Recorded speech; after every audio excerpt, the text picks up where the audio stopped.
HP petrol బంక్లో వచ్చాండి. నా car fuel capacity వచ్చేసి 27 litres. Already రిజర్వ్లో పడంలోనే వచ్చాను. ఇక్కడికి వచ్చి చూస్తే 28 లీటర్స్ కొట్టాడు.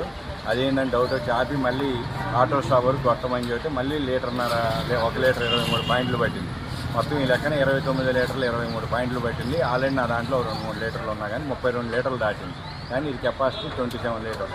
అదేంటని అడిగితే పోలీస్ స్టేషన్లో కేసు పెట్టుకోండి అని చెబుతున్నారు. మెజిలింగ్ సిలిండర్ ఏ క్లాస్ ఉంటుంది, గ్లాసుది ఉంటుంది. 5 లీటర్ల మెజిలింగ్ సిలిండర్లో కొడితే నీకు వస్తుంది.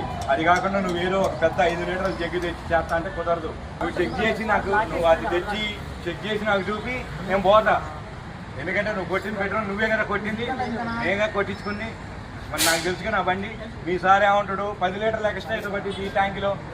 వీళ్ళ దగ్గర మేము కొలవడానికి మెజిలింగ్ సిలిండర్ లేదు ఏ క్లాస్ది. ఒక ఏదో 5 లీటర్స్ జార్ ఉంది. ఆ జార్ తీస్తామంటారు. ఆ జార్ కాదండి, అది క్యాలిబ్రేటెడ్ కాదు. మెజిలింగ్ సిలిండర్ తీసుకురామంటే మేము తీసుకురాము, మీకు యాక్ట్ అయింది లేదా మీకు మెకానిక్ కాడికి పోయి మీ బండిలోనే ప్రాబ్లం ఉంది, పోయి చెక్ చేయించుకొని రండి అన్నట్టు మాట్లాడుతున్నారు. అది కాదు ఇది కాదంటే పోలీస్ స్టేషన్కి పోండి అంటారు. కానీ మేనేజర్ని పిలిచి ఆయన ఇంతవరకు రాలేదు.